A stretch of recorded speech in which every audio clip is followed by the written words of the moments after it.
dabalata qabdi. Gosaaf naannoo wal qooduu fuula duraanuu keessa dhibdee kanaan yeroo ammaa kana walitti bu'iinsa ilmaan Oromoo ala jiran gidduutti uumamaa jiruuf rakkoo guddaan akka uumamuuf deemu ni mul'ata. Akkuma beekamu wanti gidduu kana fuula miidiyaa hawaasaa irra deemaa jiru haalaan kan nama yaaddessuudha. Rakkoon kun kan uumamuu danda'e wal dhabdee maqaa paartii deeggaruun akka ta'es ifa galaadha. Kana irratti namni tokko erga nama ta'e akka sammuun isaa ajajetti waan barbaade hojjechuuf mirga guutuu akka qabu hubachuunis barbaachisaadha. Dubbiin har'a akka xiqqootti eegalamte kun boruu aarsaa guddaa gatii hin qabne nu kaffalchiisuuf akka deemu hubachuun barbaachisaadha. Yeroo kanatti yeroo nuti mana keessa deebinee wal nyaannu osoo hin taane yeroo nuti waliin taane tokkummaan ilmaan Oromoo bira dhaabbannu ta'uu qaba.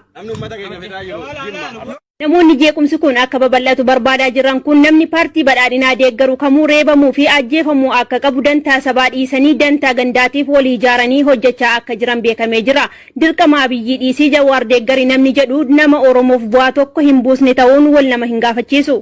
Qabsaa of fakkeessurraa akkaataa itti qabsaa'an baruun barbaachisaadha. Siyaasa keessatti wal danda'uun yaadaan wal mormuu yoo hin jiraanne wanni deemaa jiru kun siyaasa osoo hin taane farra siyaasa Oromoo ta'uu beekuun barbaachisaadha. Oromoon kan kaleessaa fi kan hadhaa wal adda akkan jedhetti deemi jechuun gonkumaa waan fakkaatu miti.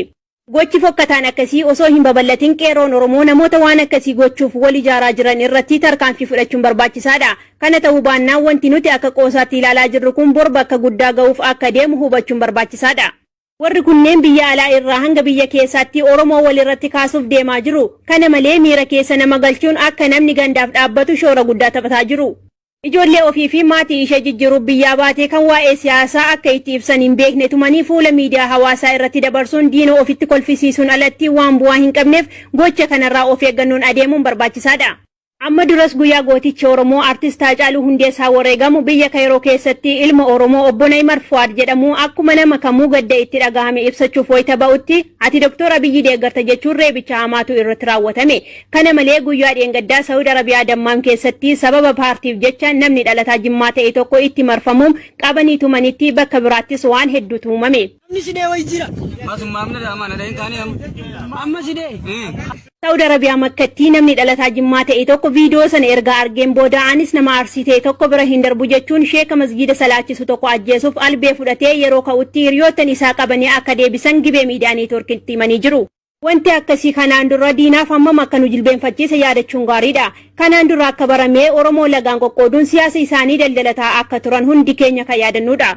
Sadarkaa ammaa kana irratti erga gandummaan kun badee tokkummaan Oromoo lalisee miidhaan gandaan wal irratti duuluun qabuu fi faayidaa tokkummaan qabu hubachuun nurraa eegama. Kana hunda balleessuuf qaawwa diinaa xiqqeessuun dimokiraasiin maal akka ta'e hubachuun gaariidha. Amma soorri akkasiin Oromoo addaan qooduuf fiigaa jiran sabicha bakka hin bu'ani. Oromoon gosaa fi gandaan addaan hin ba'u. Tokkummaa Oromoo kana cimsuuf immoo leellistoota akkasii kana gorsuu fi hubachiisuun furmaata. Yaabsanyiirraa dhalatu nam tokkollee hin filanne bakka itti dhalachuu fedhu filachuu mirga hin qabu. Rabbiin gandaa fi gosaan nama waliin jaalchifne.